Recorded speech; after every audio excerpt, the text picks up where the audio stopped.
great. Let's ask a few more. Maybe they got us on lock here. So we will probably see that Rumble to Kiana at some point, as well as a few other champions like the Skarner coming in for those clutch bans against them, as we see what TSM has left. When you are on the red side, though, it's a lot more difficult to actually kind of ban out in the same way. Wow, we actually saw Yuumi ban on blue side. I was just about to say, you almost always have to red side ban Yuumi. Clutch clearly not willing to pick it. So that is going to be a blue side ban, but they will get the GP, as that is the change up here. Akali not going to go through picks and bans. Yeah, insta-locked here. Immediately, Huni's the one with the first pick. Broken blade. I like it. I think Beamer forever. That's just the hover. I would be very surprised to get it, but it would be exciting to actually see that come in. Kled, something that has been very popular, can be pretty strong against GP, especially in the early levels if you want to go aggressive. Sejuani, though, tried and true here for Spica, will be the tank jungler coming out for TSM. I wonder if TSM would be willing to go back to the Kled, because they did use it the first 2 games of their last series versus Clutch and lost both of them. Sometimes you get a little bit traumatized. TSM still looking at that Xayah as it was hovered on there first. So Sej Xayah still feeling comfortable giving Sven something he wants, but also taking a little bit of something away from Cody's son. Honestly, would love a Caitlyn Morgana here. I think that, Morgana is so good into Sejuani, is great as an answer into potential Xayah Rakan. Instead, they're just going to take away the Rakan and go for Kai'Sa. This is something that they did a lot throughout playoffs. That Kai'Sa priority for Cody's son quite high. And traditionally, we have seen him playing it with the cleanse when he is going into these CC heavy comps, but it is always surprising to me to see how successful Caitlyn Morgana will be and then how often it's actually passed up. And I wonder where really the front line for Clutch is going to come from, because Skarner's banned out, Sejuani's already taken. They have Gangplank in the top lane, and Rakan can get the initiations off, but even with the stat buffs, he's still fairly squishy champion. Probably not. They're probably just not going to have frontline. I mean, just like last game, right? They didn't actually draft for really much of any frontline. There is still the possibility of going to a tank jungler, going to the Trundle, but it largely has been ignored throughout playoffs. We saw that that Sylas was higher priority for them. But TSM would have the ability to actually take that as their next pick on red side, even if they don't ban it out here. So there's no guarantee that Clutch will get it. Yeah, and meanwhile, TSM stock is very high on tanks here, Sejuani and the Nautilus. So they have plenty of teamfight CC, plenty of front-to-back options. This is kind of what people were looking at for TSM. Keep it simple with, group as 5 style teams, and that's already what they've set up. And it's such good engage, right? Anytime you have the Nautilus, you have the guaranteed point-and-click ultimate there. So Sylas not going to be banned out here by TSM, but again, they could actually grab it, if they are concerned about Lyra taking this away, because there are some pretty key ultimates for TSM you can already steal here. You saw that Sejuani Sylas matchup last game around, but Nautilus has a fantastic ultimate to be actually stolen there by Lyra as well if he did want to go back to the pick. And there's the adjustment the analyst desk was talking about. They banned out the Corki and Azir, trying to deny that. But yeah, I don't think that's going to be too big of a deal for TSM. They've got their front line set. They have Xayah behind, and Sylas will be taken away. That is just about every one of Lyra's junglers so far, from the Skarner, the Gragas, the Jarvan, the Sylas as well. They are trying to give Spica a much better time in the jungle against Lyra, or what he can do in the early part of the game. Yeah, I mean, Lyra, the remaining picks he has are only a couple plays, right? He has 2 Rek'Sai plays, 2 Lee Sin plays. There it is. It will be the Elise. So actually, first time he's brought out the Elise thus far. And this is one of those early game champion, so you've got to pair it with something aggressive, and it will be paired alongside that Aurelia. Elise doesn't have a great ultimate for Sylas to seal, so there's one for you. But it's going to be a lot of pressure on Lyra. We have seen Clutch with the most success when he is on this Skarner, right? You build your Predator, you go in, you ult one person for the team, you pick him off, but Elise has to create lots of plays for the team, especially when you're running full offense like this. You have to get the Aurelia some money. You have to get the Gangplank some money, to be able to get a lot of these kills cross-map. We'll see how active Lyra can be. Should be able to outpace Sejuani. See See what the comps are. Left side, we said DeMonte and the rest of the team want to fight. You see his Aurelia sometimes get him into a little bit of trouble. It's not the exact same power as his Kiana, but he can make the impact plays. The one thing I do love about when Clutch switches up to the Kaisa Cody's son is we see him doing exactly what Huni was doing last game. Cody's son's usually the first one in the fight with Killer Instinct and everybody following up, so it really changes the dynamic, and I'm sure TSM knows that's going to happen because it already looks like within the first game, they've done their homework to figure out how Clutch is going to play this regional qualifier final out. And Clutch certainly has the ability to play heavily towards bottom side. You know, GP ultimate drop down there, post 6, bring down the Elise, bring down the Aurelia, try to make something happen on that side of the map.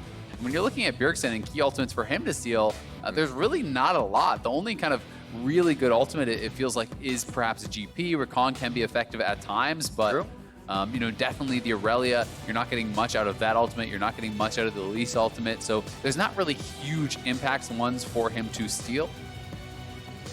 We're about to head into game 2. That Sona Tom Kench allowing TSM to really take the fights in game 1 with the sustain, with the continued barrages of attacks against Clutch, and it did find them the Nexus. Will TSM get their revenge? Will TSM get themselves back to Worlds? We still got another 2 games to go, but they have the momentum coming into game 2. They definitely have the momentum, and I honestly think they have set themselves up so well in the draft. There's a lot of pressure, as Kobe was talking about, on Lyra, right? To be able to get something done on a champion that he has not yet played this split or in the playoffs is quite a task for him to undertake. And we do have Amelie May with Coach Artemis of Clutch for a Sideline Report. 30 seconds until Thanks, guys. Artemis, first question I have for you on game 1. Tell me, what was your plan with the Pantheon, and were you satisfied with that performance? Because that was a pick that came as a surprise to most. Well, they put a lot of resources into banning out Huni in the draft, so Pantheon was down on our list of priority picks, but a fine matchup into Jace. And overall, the strategy was to play fast and loose and aggressive early, get a lead through Rift, and snowball the game. And if we didn't make that first mistake around Rift Herald, I think the game is different. And even with that, I thought we played really well from behind, actually, and it was TSM feeling the pressure that game. So we're feeling really confident right now. We felt like we learned a lot from their draft and understand their priorities, so we should be fine. And this is the first best of 5 this week where Clutch Gaming has dropped the first game. So has that shaken up the team at all? No, like I said, I think if anything, we're more confident after losing than we were going into this series. Like, TSM just didn't really play well at all in that win. Like, they gave us so many chances to win, and with that composition, it should be pretty straightforward for them to win, and even still, we found good flanks, so I'm pretty confident that we'll take this series. Enjoy the confidence. Best of luck to you, and back to you guys. And hopefully confidence doesn't come back to bite them. That's exactly what DeMonte said last time, is we were too confident coming into that when we were up against Team Liquid. But here, being behind may reset that mentality a little bit in a different form of confidence. Yeah, sometimes it can be difficult if you get more confident after losing. It's a bad pattern to get into. In the middle lane, though, DeMonte here on the Aurelia. It's definitely a champion he's super confident on. We'll see if there are any early visits, because currently it is Lyra going Krugs after red, so he might go for the very quick level 3 into a visit there. Attack Bjergsen at kind of the heart of TSM. Yeah, you can see he actually took a path that he wrapped it back down around. So in case there was any ward at the Raptors, he would have avoided that. He actually goes a little bit of a longer route there. But, you know, there's no ward, so it doesn't end up paying any dividends. And he's actually not going for just the fast level 3 for that or double buffs, because you can get level 3 off of just 3 camps if you include Krugs as one of your camps, but he still does Wolves. So he's doing a bit longer of a clear here for Elise, which means Spica is the first one out to the gank path. Level 3's mid, he gets him, but it's going to be under the turret, has to be careful. No stun there for the flawless duet onto Bjergsen, but Spica is seen, so now Lyra has an idea of where he is. Yeah, and he can just return here and help Bjergsen actually push this in. Bjergsen will get a preferential reset. This is going to be pretty nice for them. They're actually bringing Smoothie up as well, as there's a potential 3-man dive here coming in. They got this push, and DeMonte's probably dead to rights. TSM from behind the turret, gonna dodge that one out. Anchor toss against the wall. Ignite goes down, just an auto attack to come in. DeMonte back and forth. Oh my god, but he's gonna walk into the auto, he has to. Giving it to the support, a very smart play, as the result had to be his death. And now they're gonna get the kill. Turret shot doesn't aggro enough, and it's not a hit for Lyra Huni, but Bjergsen is here on the top side now. Abscond, abduct himself into position. This is gonna be the teleport now, coming in from the other side of the map, and DeMonte's here to help as well. A 3v2 on the top side. Lyra, a sliver from going down. Smoothie's all the way from the bot lane, coast to coast. And he comes up with his second kill of the game. Now Damonte's gonna go down as Spica runs himself to safety. What in the hell is this game number 2? That was all TSM! Look at this, they push the wave quicker, they go for the dive they were talking about. This could have gone badly. Damonte is so low though, that all they have to do is touch him basically. The Ignite does pretty much all the work, and then they can move from that mid lane to this top botched dive that Clutch pulled off here. They get so low here under the turret. Both of them flashing. TSM know they've got them cornered, and then with Damonte teleporting in, they know that this is actually just another kill because Bjergsen teleports up to the top. They close through with the pincers. Yeah, and the problem here was that there was always going to be the extra members coming in for TSM. Smoothie just roamed straight from mid to top.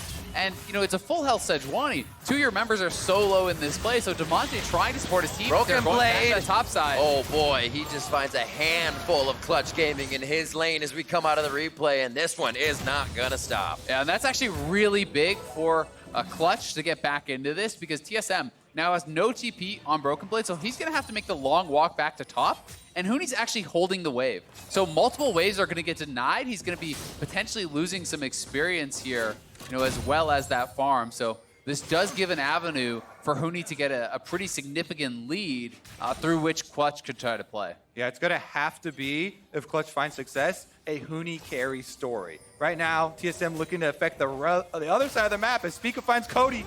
Smoothie looking for some more kills with his team.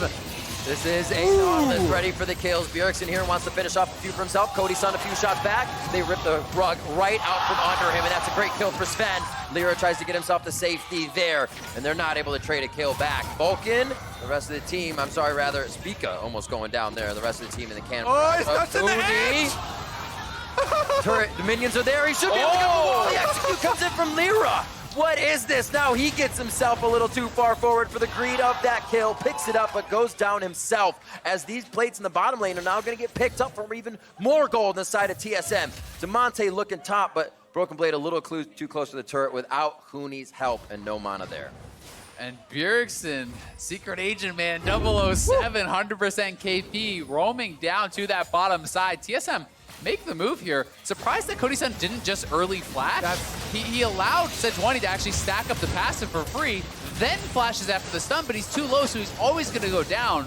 That was just summoner greed as Spica with a great flail there to knock him down, but Cody should have just early flash healed and he would have been able to walk out no problem. Yeah, you wanted to save the summoner there, a little bit of greed. Here, Lyra does answer the one kill. That is going to be the continued dive for TSM because they know that all the other resources for Clutch are elsewhere on the map, and it's going to be turret plates for them afterwards. This is ballooning into a very big lead for TSM. Yeah. Almost 2K for them thus far. And as we were kind of going over earlier, if Clutch finds success, it has to be a Huni carry story in this game for the Gangplank, because that is the only area that has found success in all of this chaos. Awesome to see as well. Multiple styles of play coming out here. A little bit longer for First Blood in game one, and here we are just throwing down immediately. And TSM is responding, a team that we expect to kind of wait until the mid game, the late game. Let Sejuani get 6. Not this time around. Smoothie was up into the mid lane for that game. Onto Damonte very, very early, so definitely setting the pace here in a different form for TSM. 2K gold lead as they look mid once again. The omnipresent Smoothie about to mix another one up.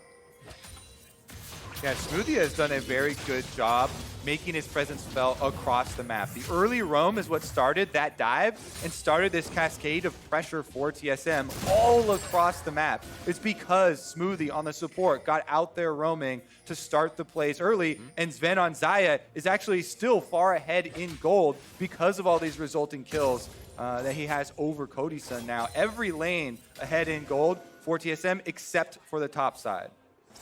You can see those gold values right now, how big the coffers for everyone are. Spica slowly moving. It looks like they want to tag onto this bot lane once again. Yeah, I mean, this is level 6 for Bjergsen and Spica here. They're going in. Oh, that's going to be a hit as well onto Cody-san. He should go down first as they have the Rakan just on the other side. And that is going to be Vulcan trying to make his way wrong side of the map, but he's still going to try to do it. Who will get this kill? It looks like Bjergsen picks up another one for himself. His first kill. No. He Nicely ruined done. his full assist score. No! Not a team player. taking the kills. So greedy. All right, that is going to be an objective for the team, though. This is actually out of control now. Yeah. TSM returning to that weak spot of Clutch. They know that Huni is the only strong one on the team, so they just don't fight topside. They continue to dive this bottom half of the map. No summoner spells this time around makes it so easy to clean up. It really does, and it's feeling kind of like Spring TSM when they were being so much more effective with these flex pick solo laners roaming to the side lanes, utilizing advantages in their solo lanes to then kind of spread across the map. And we have seen Bjergsen and Spica, teaming up multiple times to go down to that bottom side to expand the lead that TSM has down there. And this is a proactive TSM that you can get excited about. They're really able to snowball this lead thus far, so we have to now kind of watch and track. Are they going to be able to continue to grow this lead? Are they going to be able to stay proactive throughout these next 5-10 minutes? Exactly. We need to track them, and Clutch needs to track them as well if they want to get back in this game. Smoothie with those mobility boots on Nautilus is very difficult. He keeps on moving up the river. As you see here, they've got control wards everywhere. The Cloud Drake even enhances this. Very big out-of-combat move speed from this buff. Everyone wants to focus on the in-combat because they love fighting, but it actually makes a lot more of these rotations, a lot more of these plays that TSM are pulling off up and down the river more viable with every member now having that out-of-combat move speed in. Who's here once again? Full TSM on the Rift Herald. They're going to take it before Clutch even gets to set up. Yeah, there's no opportunity for Clutch to even try to challenge. You're too far behind in gold, so TSM just preempts the play. Huni's trying to get some plates back here with some gold on the bottom side, and Elise is behind Bjergsen, so there is a possibility of a 3-man play here. Safety for Huni there after he throws on the Cannon Barrage, and Bjergsen knows there's going to be a bit of a fight around him. It's a little too quiet. He does have Cannon Barrage for himself, as the rest of the team is holding lanes. Great job with the focus bot for TSM to throw the Rift Herald top. This should be quite a few plays. And Bjergsen just actually drops the Cannon Barrage on the bottom turret, so he's even going to protect the plates from Huni, guaranteeing them that first turret on the top side and extending this lead even further. So pretty clever usage of that stolen ultimate, and TSM looking really, really good in these first 11 minutes. Exactly, because they cut off the only kind of answer that Clutch could have. Clutch are not in a position to fight objective for objective, so they want to trade them. But with that play, denying the possible trade, and you just get ripped off. Well, we'll see how much they can get their hands into the pockets of Clutch a little bit more. Bjergsen back to mid, 78 to 93. All this roaming has taken them away from the CS a little bit, but they've been able to fill that KDA quite nicely and get about a 4,000 gold lead to start things off here. Much bigger than game one, and like we said, they use that momentum. Bjergsen now going to be face-checking Lyra.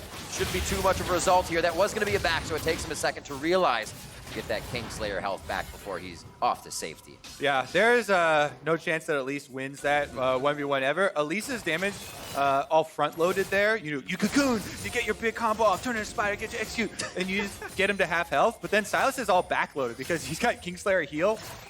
So you have to get your little chip damage off and then run away.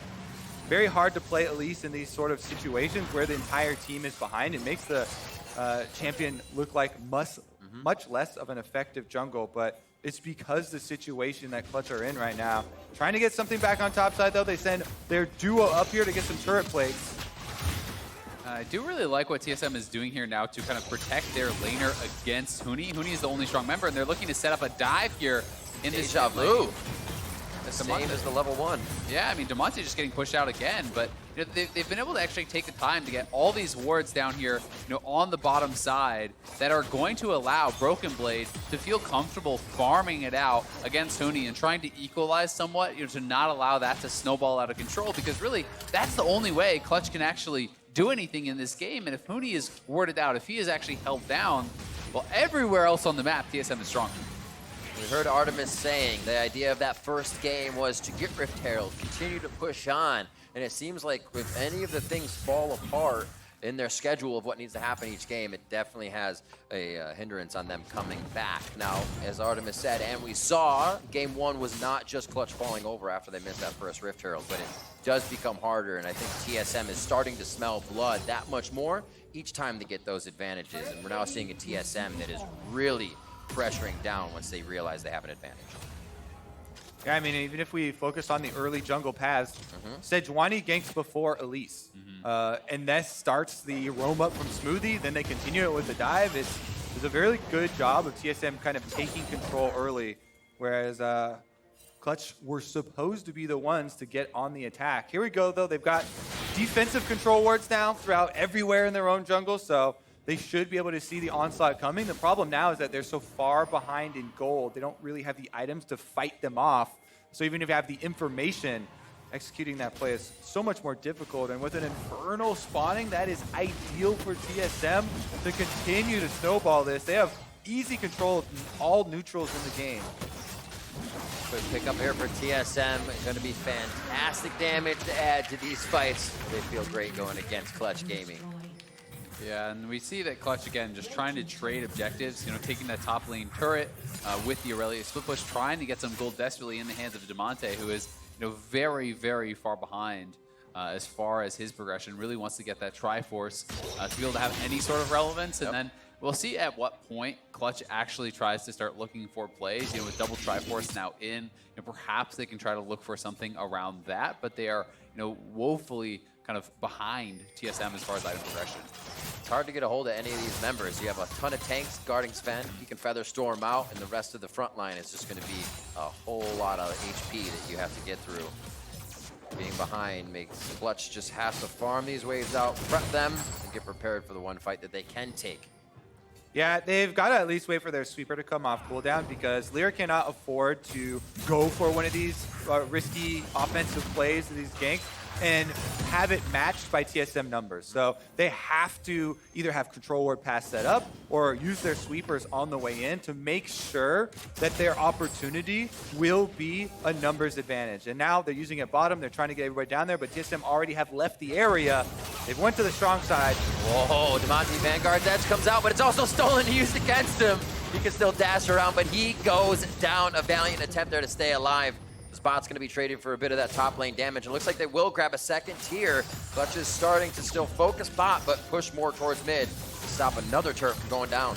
Yeah, the Cannon Barrage from Huni delayed it a little bit. Was a pretty good attempt there, but Clutch are able to defend that mid lane turret at least. That is pretty key. As Huni is pushing this tier 2, he should get this. So, they will be able to get the 2 turrets down, which is quite nice for them. It is the kill and a turret for TSM, and as long as Clutch can keep that mid lane turret alive, that does give them kind of more of this kind of area of safety where they can try to continue farming on this Kai'Sa.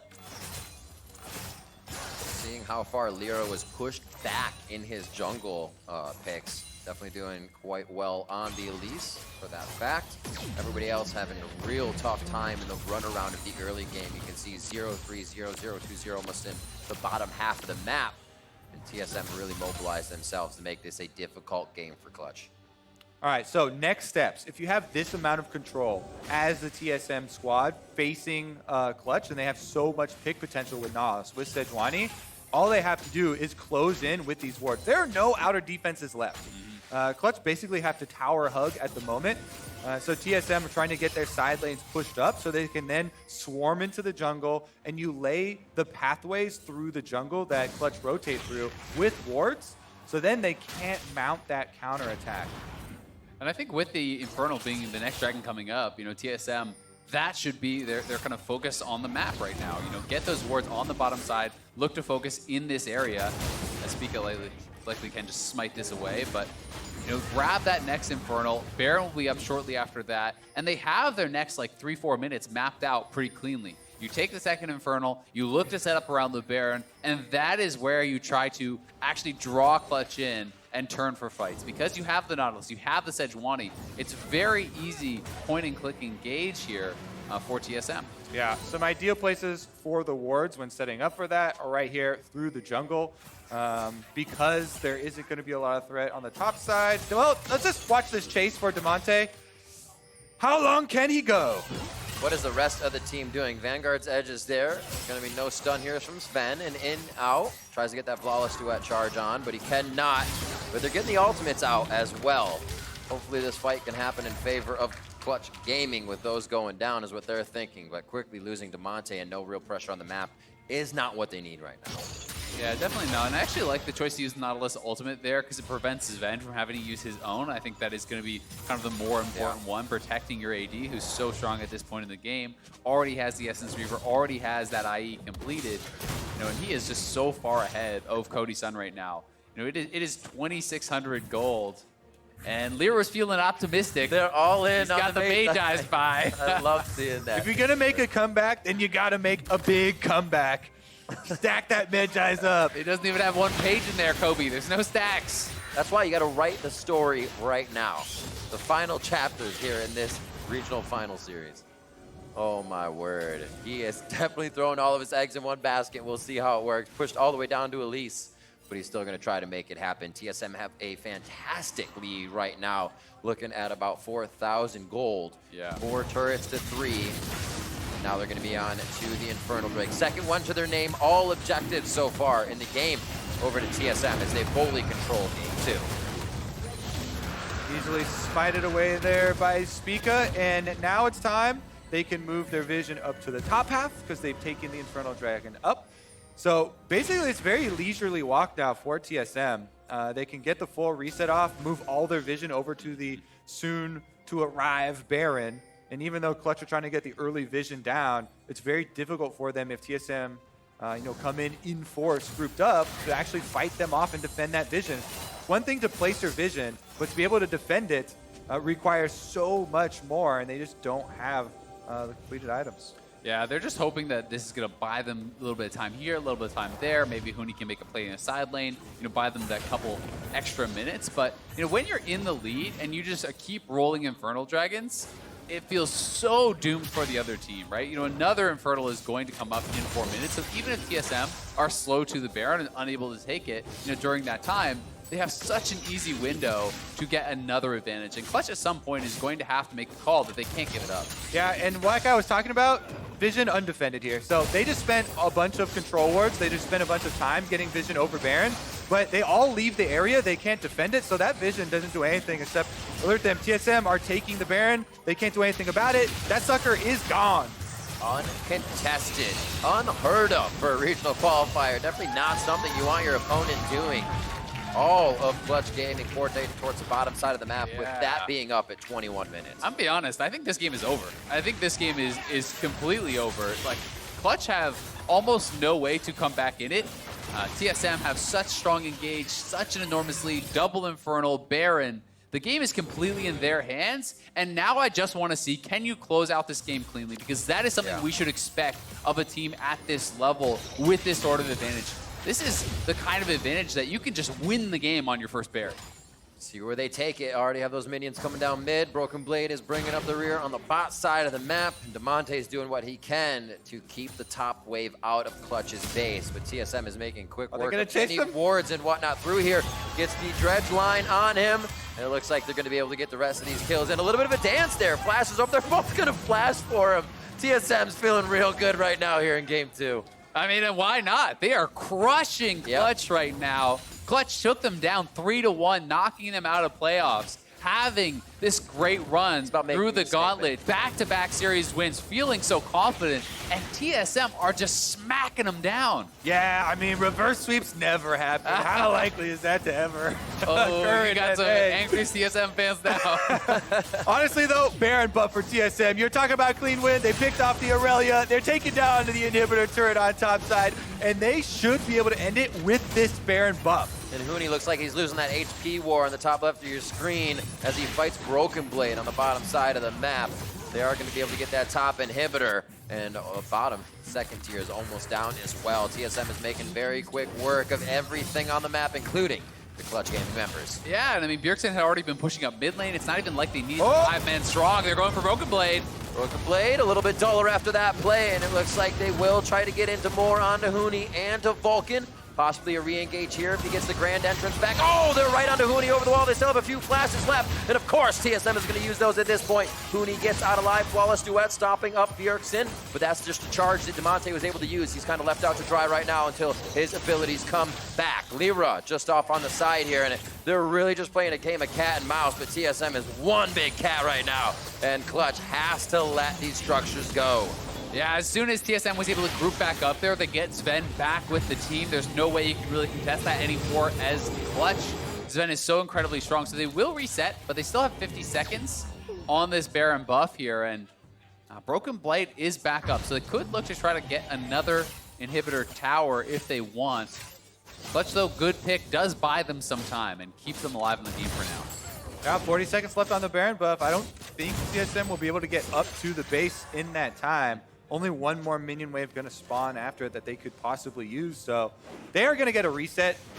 Plenty of gold to spend here for TSM. They can get right back out onto the map for another Infernal. All three of them will be collected. You can only have 3 of the same type, so maximum fire damage here for TSM. I like that. Does a third Infernal have an accent? Okay.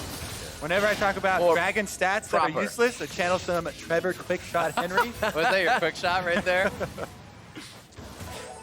Now we have to know how many they've taken over the course of 8-year period. Yeah, exactly.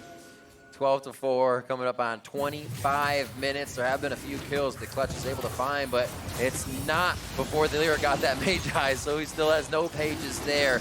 And it's only one to Vulcan after that, and Huni. Huni's been doing a bit of work on the side lanes, but now he's kind of restricted to never crossing the river. It just gets too dangerous until Clutch can start to leave their base safely. Yeah, I mean, Huni has a huge lead, right? But It does. It's not enough that it really matters, and Gangplank isn't really that sort of champion where you can just impose your will and dive someone 1v1 and kill them off. It's much more of a slow burn and assisting your team from the side lanes with your ultimate. Yeah, I mean, it's funny because you're like, theoretically, like, it can be a 1v5 champion if you have other bodies at least to throw in front of him. If you have tanky members, you can be like, hey, go sacrifice yourself. I'll get a big barrel chain. Get in there, bud. Yeah, I'll crit people, but they don't have, a lot of meat to throw in front of the Gangplank to actually buy time for Huni to do damage.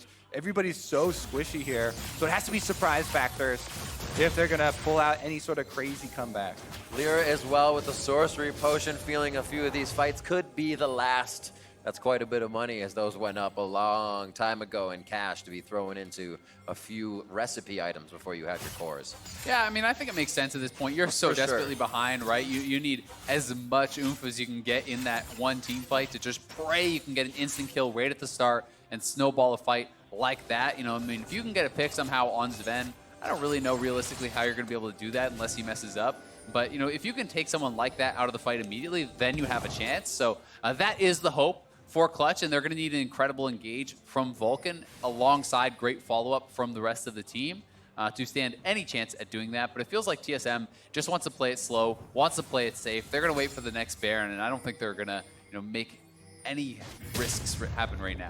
Yeah, TSM, they were denied a place in Detroit. Well, they're going to ult here. Let's see what they do with it. Huni gets out of Infernal Change. Lyra not so lucky. Gets his flash, though. Slow tagging the members of Clutch Gaming here for what is going to be a follow-up fight. Broken Blade very close to going down. What a knockup coming in from Smoothie. That's going to stop it and keep Broken Blade live for just a little bit longer, but both members are now going down. Vulcan and Cody Sun not even really able to get into the fight just yet, but here they can see the members they can clean up with TSM. Is it going to happen, though? Bjergsen looking at 2v1 by himself as Lyra finds a way back into the fight. It looks like Clutch Gaming got really scattered once they had a chance to attack TSM. Yeah, TSM tried to force there, and Clutch do punish. It is just the 2-for-2, but still, TSM had an easy into the Baron. They try to force here on Huni, and Huni is able to fight his way out of this one. I had a red alert going off here, Azale, because Baron's about to spawn when they go for this play. This is very risky.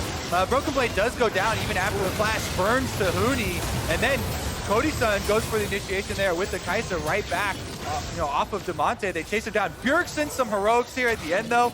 He targets the support, goes in, bursts down Vulcan, and he's gonna answer that so that Clutch don't get to gain control of the map or anything. But that was flirting with the throw. Yeah, that really was, and credit to Vulcan for capitalizing on that. Finding the engage onto Sven, allowing Cody Sun to have that in with the killer instinct. That was absolutely huge.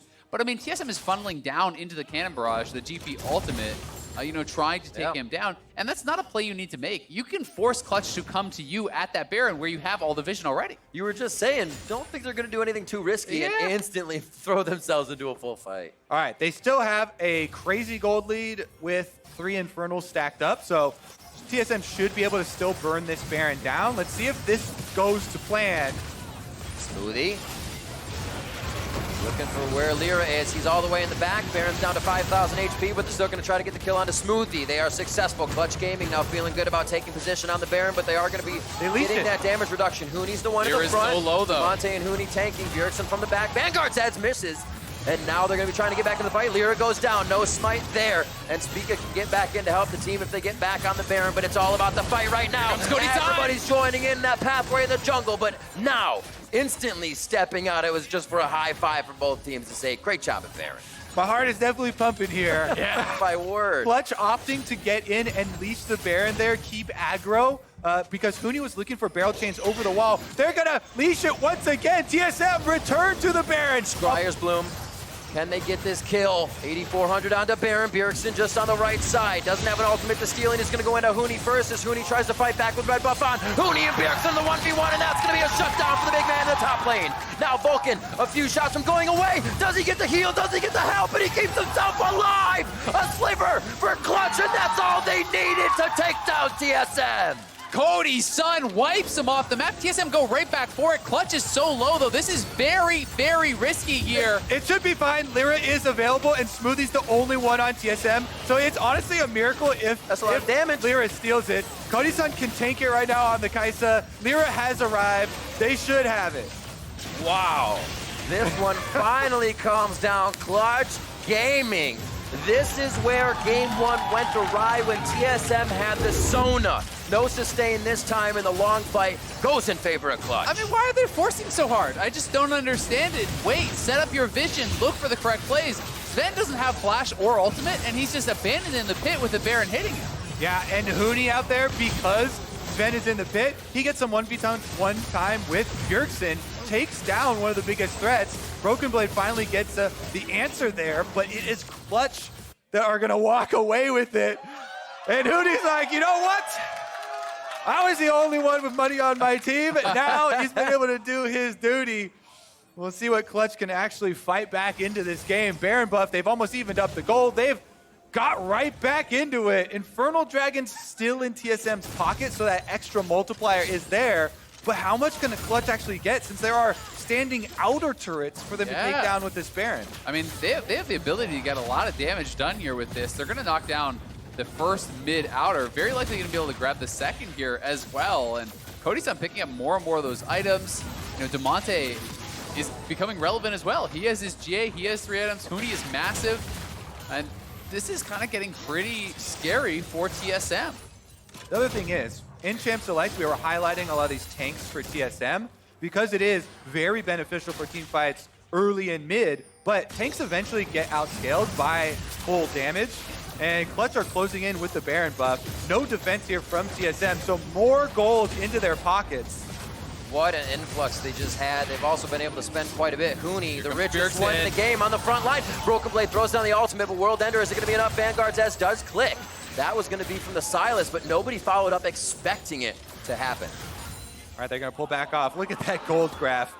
7.3K was the lead by TSM. It's going to be a Cloud Dragon picked up meanwhile for Clutch Gaming. And the lead was so much bigger than that. When you count in the 3 Infernals, that's at least a good 5K extra in stats. Like, they have an insane lead, but they are getting pushed out. Sven has the ultimate and retreat. They're going to lose this inhibitor. Pushing forward, DeMonte has the Guardian Angel. He likes to stay on the front line here. Bjergsen from the outside. It's 36 seconds for hijack, so Silas can steal one, but not the same person. There's still the cooldown. That's the quickness for now Bjergsen if he can get into the fight, but TSM has to get in. They lose the mid inhibitor, as we just said, and what a turnaround for this game number 2. I mean, TSM needs to recompose themselves. They need to slow down, realize, hey, okay, we just did an enormous throw, but we still have triple Infernal. We still have a very stronghold in this game. This is very winnable for TSM still, despite the horrible last couple minutes. So we need to see some mental strength here out of the squad to be able to group back up and still win this game that should have been theirs.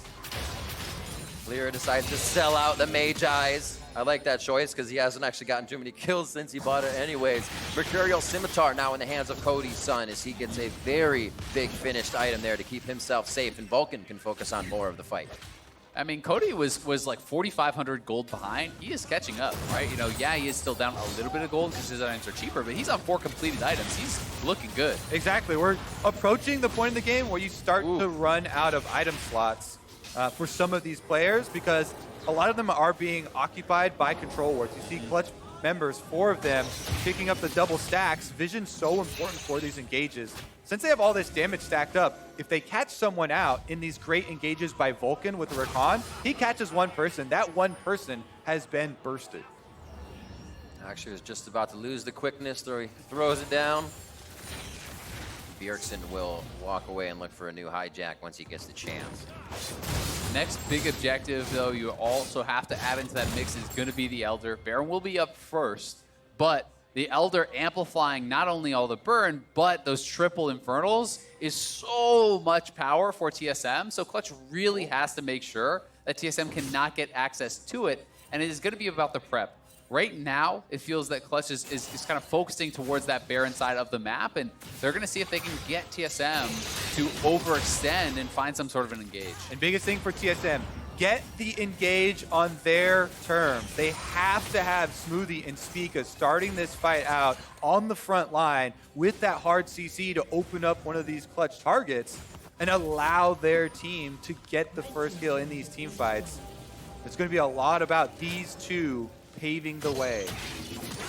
Teleport just about to come up for Broken Blade. Other than that, Sven's summoner heal is the only summoner discrepancy as we get into the next fight. So everybody's going to have everything they need up to perform at the top. And it looks like it could be for that Baron. 1 minute on, a few forward wards here from the side of Clutch are getting cleared out, so they're not going to see where TSM is coming from. Huni is full build Gangplank right now. Full build carry Gangplank, level 18. He's been level 18 for a while, by the way. Cheers from the Clutch fans going out because he has put in so much work this game. The one lucky thing for TSM, he doesn't get stronger from this point on, so they can count their blessings there. And they know to stay out of the jungle. They know. Oh, I was going to say they know to dodge the barrels, but that one opens up right under 4 members of TSM. They have to retreat, and Smoothie is low. Sven cannot even participate in the fight as he has to get back to the fountain. Yeah, it's pings onto Baron. They're actually going to head straight there. It's about to spawn. Sven's Phantom Dancer did get proc, and look at the damage! I called for this damage shot because I had a feeling that it was going to look good for Huni. I didn't think it was going to look that good. Take it down. It's scary. It's scary. Seeing TSM come back into this one. Cannon Barrage goes down. That's going to be from Bjergsen. So Clutch has to watch out. They're able to drop Smoothie right away, but TSM is now trying to attack back onto Huni, and they will be able to get him. Damonte comes up huge there as he tries to get the kill before the Acathian Rain takes down Broken Blade. Stasis now from the Guardian Angel to come up for Damonte. What can he do before he goes down? And it's going to be up to Sven now to do the damage along with Bjergsen picking up 2 more kills. They are starting to wipe Clutch off of the Rift, and that's a double for Bjergsen. TSM get the ace after all of that. They are able to stand tall in the mid lane, and they have Summoner's Rift all to themselves. It is over 30 seconds on every member of Clutch Gaming for the death timers, and they are trying to backdoor 1 minion. Yeah, Spica just needs the tank. That's it. I think they can just end it here. As long as Spica just holds the aggro, that hero minion, TSM's #1 player. Protect the minion. Wait, which one was it? I didn't see which one you circled there. We're going on to the second Nexus turret. We're going on to game 3 because that's the second victory for TSM. Oh, these games. These games. Oh my goodness. TSM are 2-0 now. Up in this series over Clutch. After an insane mid game. Oh, yeah, you can say that again. Huge early game lead there for TSM. That team fight, winning it there in the mid lane, standing tall. After Clutch had gotten the first advantage, but then Damonte flashing in further. The Guardian Angel goes down. They can't get the re-engage off. And TSM stand tall with Bjergsen and Sven.